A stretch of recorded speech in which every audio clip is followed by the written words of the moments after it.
That's why I'm going live right now. Okay, right now I'm having to do context for a poetry guy called Philip Larkin. He's a bit of a weird guy, but have to do it. Needs must. A levels coming up. That's what we have to do. So I'm doing about the movement poets and actual things about the less deceived.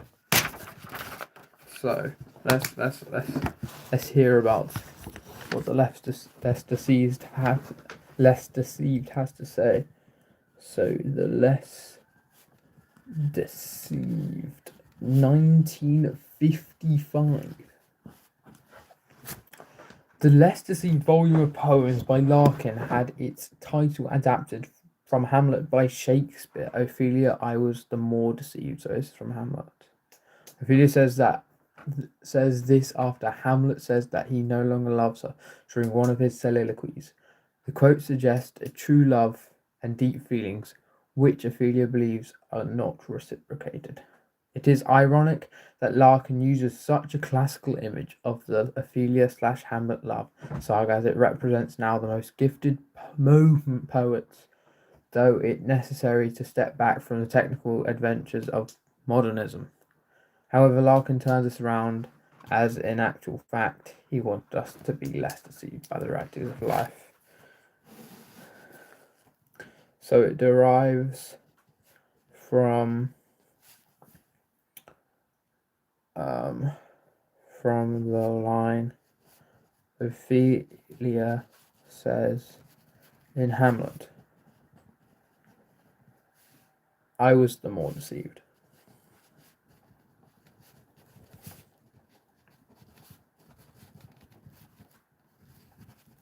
I was the more deceived. However, Larkin turns this around as in actual fact he wants us to be less deceived by the realities of life. Larkin, that's not how you spell wanted. Wanted us to be less deceived by the realities of life. Less deceived by the realities of life. Larkin describes his poems as sad. Hello, who's in the chat? Is that Will? Is that Will? Hello, everyone from England. Welcome to the stream. So, Larkin describes his poems as sad-eyed realism and also clear-eyed, as his works offer a realistic depiction of life. So, who have we got in the stream here? Type in your names in the chat, because I don't know what are these usernames. I can't understand what they're even saying. Like, they're just nonsense, literally. Like, actually put your names in the chat, because I don't know what to call you. There's someone who's got a J2O on there. J2O on their screen, but is that J2O? Yeah, that is J2O. Like, I've got J2O in the fridge right now, so that's good. So, described as sad-eyed realism.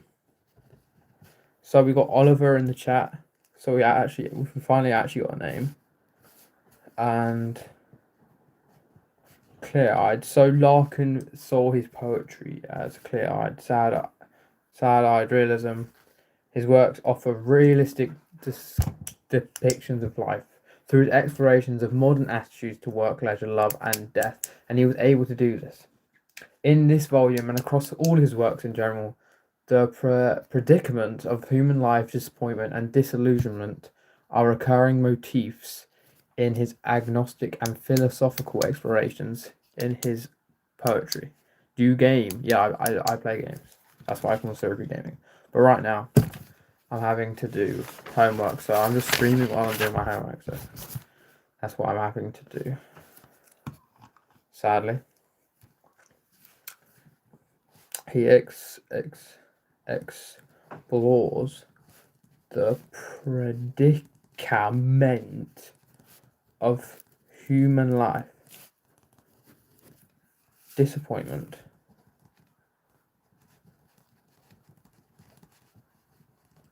I'm doing English homework.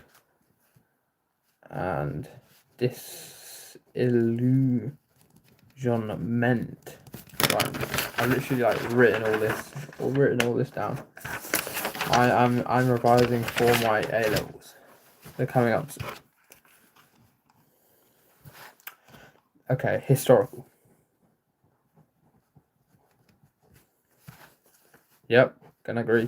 English sucks. I don't know why I picked it as a choice. I literally had a choice of what to pick, and I picked economics, maths, and English literature. Actually, the worst thing I could have ever picked. Actually. But I now picked I have to deal with the consequences. Okay, it was published in 1955. This period was the Reconstruction period of Reconstruction. Oh yeah, maths is good. I literally was just doing some maths. I should do a maths stream as well. Maths is actually my favourite subject. A post-war England. Heavily influenced Larkin's work. So Larkin was basically this poetry guy from like the 1950s, and he was a bit depressed by the war and like the stuff that happened after the war, and he basically just wrote really sad poems about how life is real, how he hates his job, and like I'm here now in the 21st century writing about him. So that's crazy. What's this guy? Chloe Wilkinson, 2001. Wants a shout out. There we go. Shouted you out. And Oliver said, "Do you think I'm UK?" I don't think you are UK. I think you're from the UK. I think you're British, but you might not be. But I'm definitely British, if you can't tell from my accent. Okay. Something that partially affected Larkin was conscription. He was excluded from conscription over medical issues. What does conscription even mean, bro? Let me chat GPT this. What does conscription? What does conscription mean? What does this actually mean? Why are people typing in like Japanese letters? What's that even mean? Wait, what the flip? I can play games to stream with? What the flipping egg? What is this? You guys seeing this? Can you guys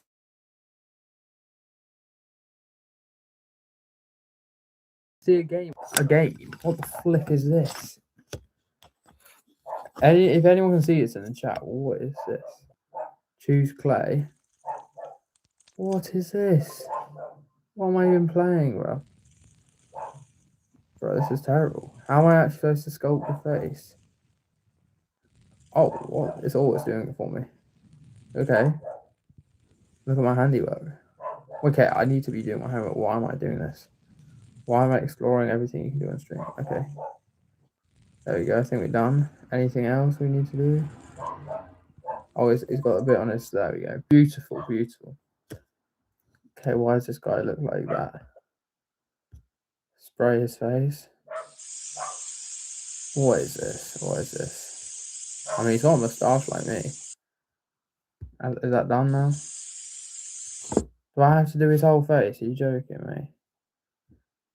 This is time consuming. How do I change this? What is life come to? What am I even doing? I'm just like spraying a guy like with black spray paint. How do I exit this, bro? How do I exit this? Oh, there we go. Exit the game. It's not letting me exit. Oh, there we go. There we go. So you can literally play games on stream now. That's kind of crazy. That is crazy.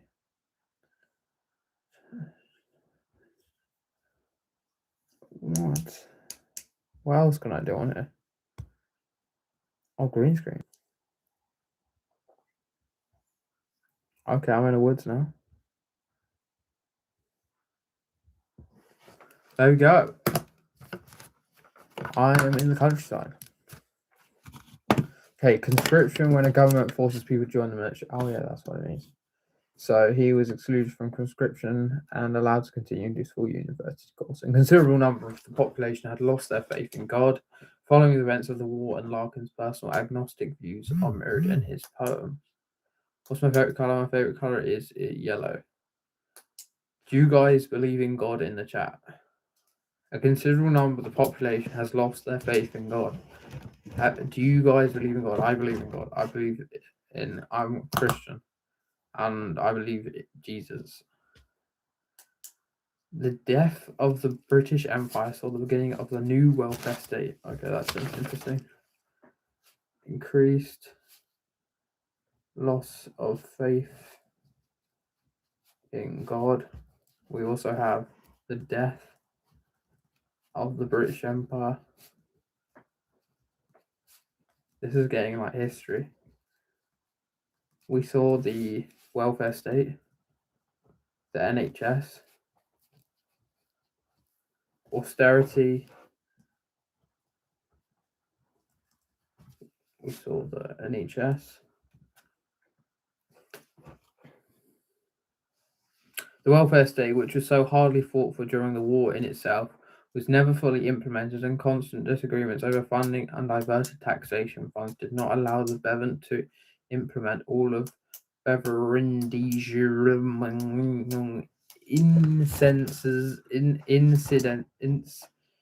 insistence, and as such, the welfare state was never as influential as it should have been, and the British public knew it.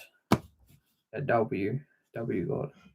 Context on specific poems. I remember. Captured the coldness of Larkin's hometown commentary. Toads Larkin lament the working middle class. Work ethics. Okay, well done. Okay, we've done Larkin now.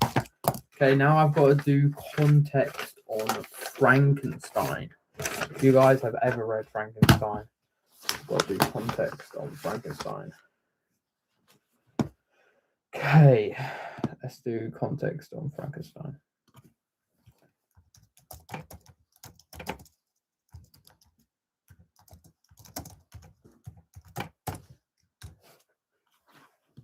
Okay. Let's see what it has to offer. Okay. So Frankenstein was actually written by a woman called Mary Shelley. So let's do Frankenstein context. There we go. Frankenstein context. Born in London 1797 to radical philosopher William Godwin and Mary Wollstonecraft, author of A Vindication of the Rights of Woman. Mother died 11 days after giving birth. That is sad. In 1814, Mary met and fell in love with Percy Shelley. She ran away with him to France, and they were married in 1816 after Shelley's wife committed suicide. Oh, that is sad. Percy was a prominent poet of the Romantic movement. Mary was exposed to the same influences as her husband, and this romanticism influenced her work. She wrote Frankenstein after Byron introduced a challenge to discern whom among the three writers, Percy, Mary, and Byron, could write the best ghost story. How appropriate. Yeah, it's a crazy story. How appropriate is it that the original idea for Frankenstein appeared to Shelley in a nightmare? Okay, so Frankenstein was made up in a nightmare. Frankenstein deals with loss, which Mary Shelley knew had a great deal about. Yeah, so basically, Mary Shelley had dealt with a lot of loss. Basically, she also lost her sister to suicide, as well as losing 3 of her children to miscarriage and early childhood deaths. And Percy Shelley, her husband, drowned, remained Mary unmarried and dead in London, 1851. Okay, that is sad and depressing, but that is the writer of Frankenstein. Okay. A general overview. So basically, Frankenstein's about a creature that represents the dangers of science. Shelley uses the creature to warn the government against mistreating the masses. Creatures were treated badly. They rebelled. The creature is a warning against dangers of industrialization, creating monsters that cannot be controlled. Shelley uses the creature's education to criticize society. Historical background: this book was written in 1816 and it was first published anonymously in 1818. It was probably published anonymously because Shelley was a woman. She didn't want to release it as a woman because if she did, it'd probably not get as many reads because people didn't like women writing back then. And a lot of people thought it was her husband that wrote it because he wrote the preface. Scientific background of this: we have electricity is coming into play, anatomy, anatomy, anatomy. And anatomy is like the body, like they're exploring dead bodies to figure out how to solve problems and stuff. Then we got scientists at the time were discussing the possibility of bringing the dead back to life.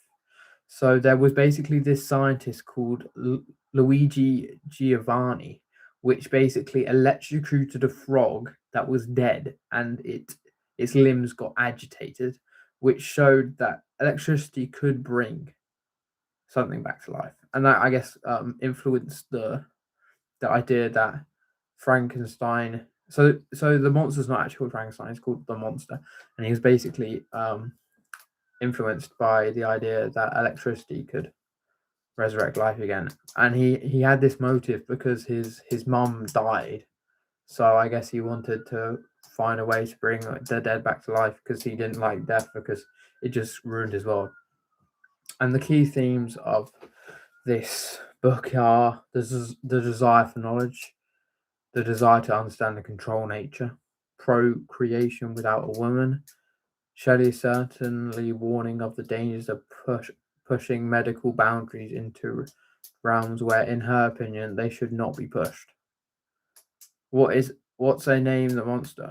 The monster literally has no name. That's just how bad it is. Like, so basically, Frankenstein is the scientist. He made the monster. The monster's not actually a bad guy. He's literally just like a baby.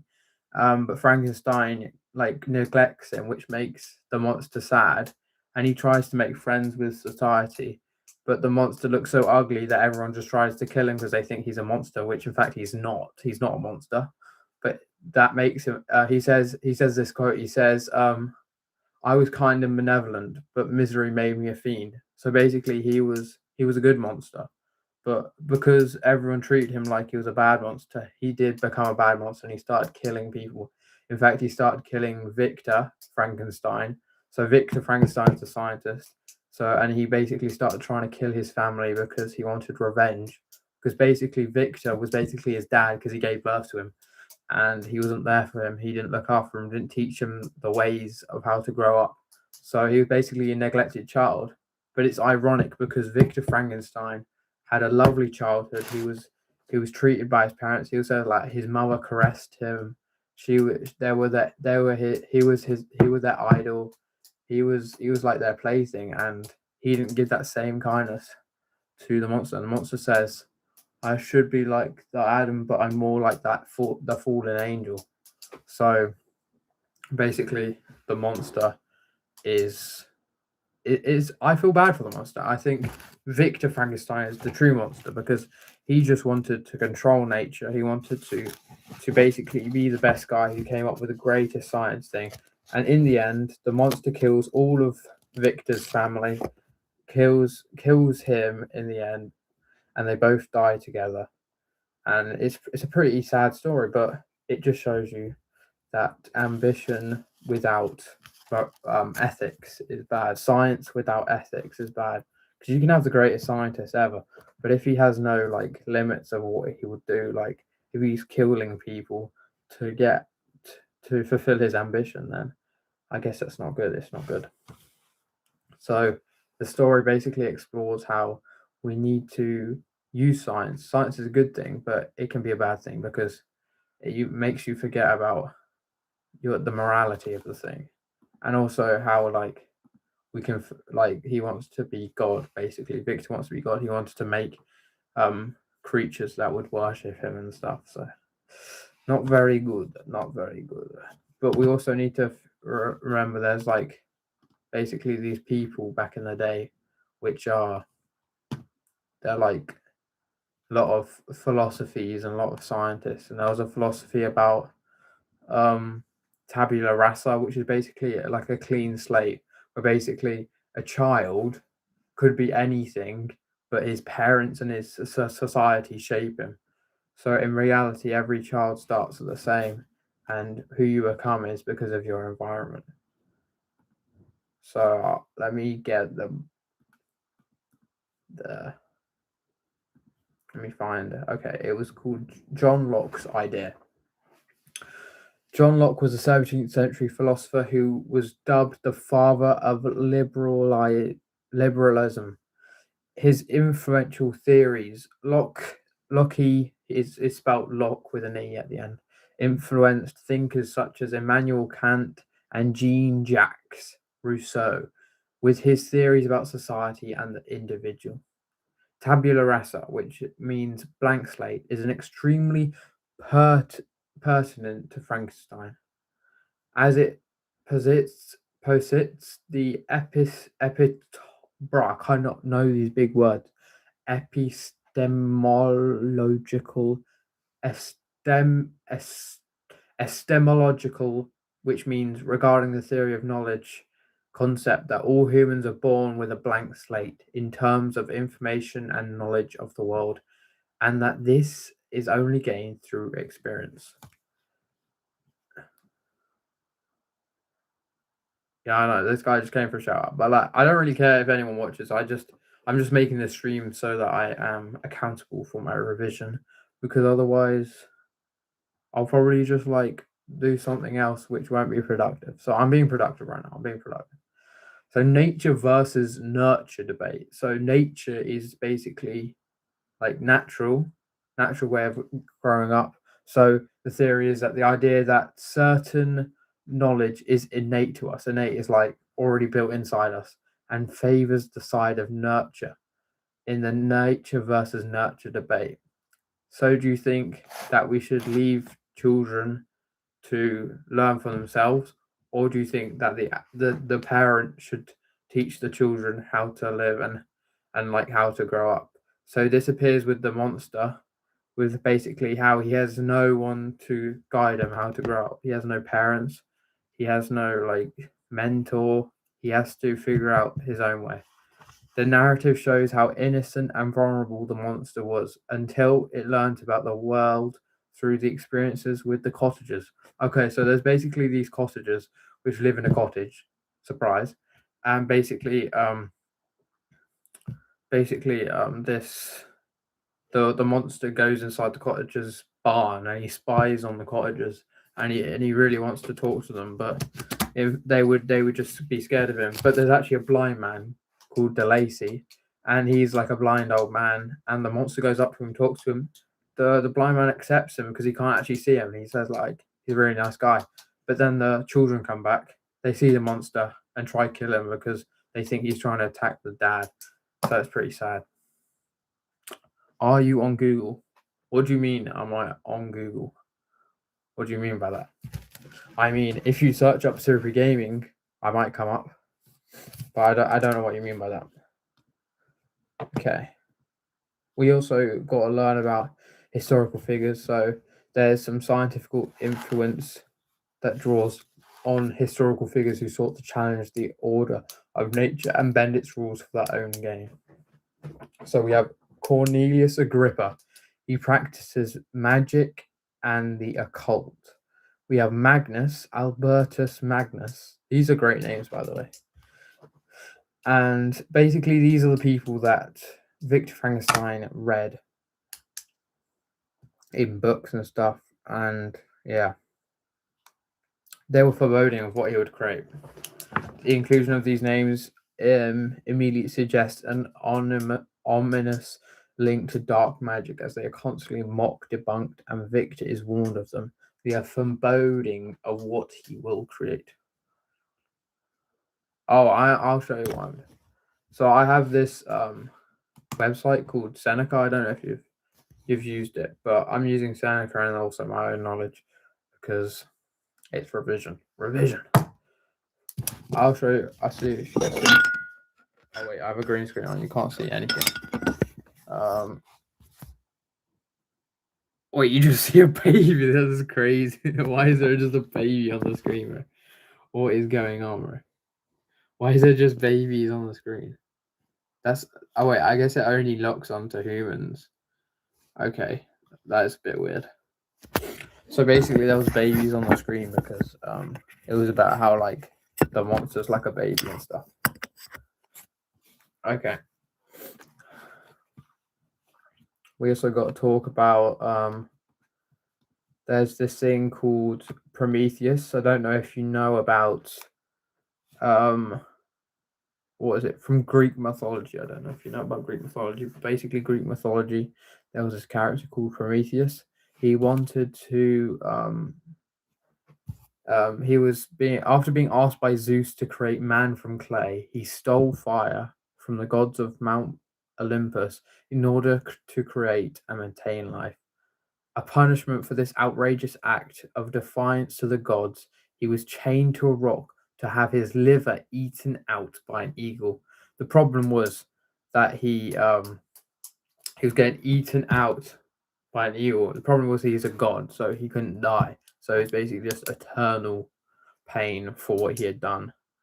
And his liver would grow back miraculously overnight, just in time for the eagle to come and repeat the agonizing assault. This was meant to be a punishment for all eternity for Prometheus. So there's a connection with, I guess, Victor. He's too ambitious. He wants to defy God, and it turns out he just gets tormented. Okay, who do we have in this chat? He said, "You're boring, Unk. You're boring as Unk." Actually, no, I take that back because I'm learning Greek mythology. You're half decent, Unk. Thank you, thank you. In fact, I'm not even that old, bro. How old do you think I'm at?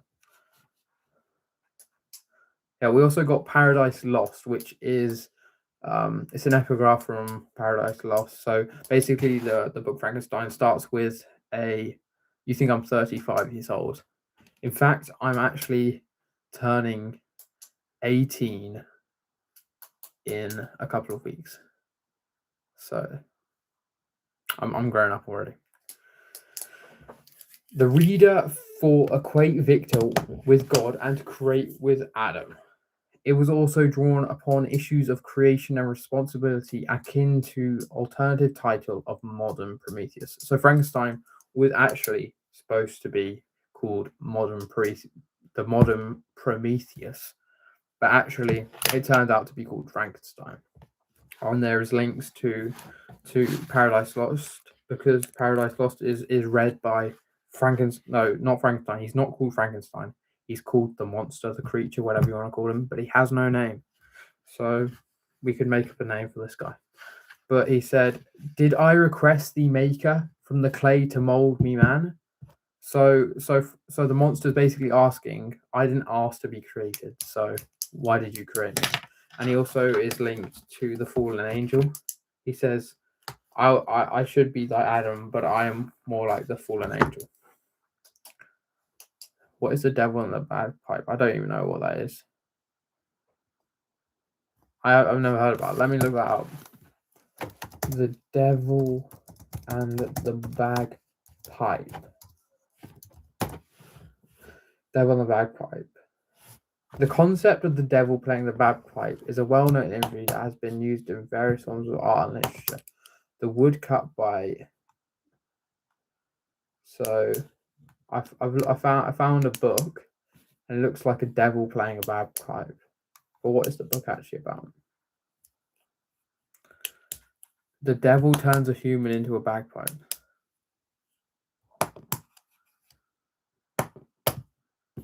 Okay, that seems a bit weird. What's are you at school or at uni? Seems a bit of a weird book. Oh wait, is it GCSE? Is it A levels? Where do you learn the devil and the bagpipe? That seems a bit of a art college. No, I'm doing English for A level. Okay. So it's unclear as to whether Shelley wants the reader to see Victor as God, especially if we're to equate him with being Prometheus. Rather than viewing the monster as Adam, it feels more suitable to see him as the fallen angel Lucifer, especially with the constant references to his diabolical tendencies throughout the novel. Deprived wretch, Damon, and is also assertion to its status in the eyes of Victor. Have you heard Black Sky Song? No, I've never heard of that. Never heard of Black Sky Song. I don't even know what that is. Okay. Frankenstein context. Got tabula rasa. Tabula rasa.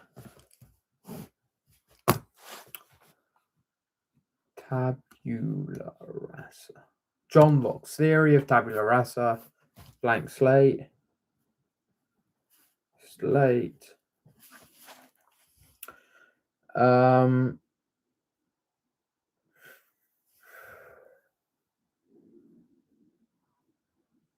All humans are born blank in terms of information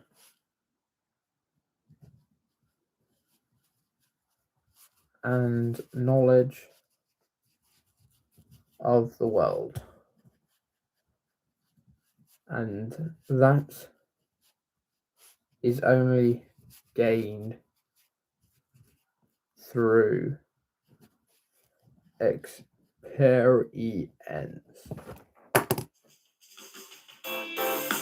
That's not my dad's phone.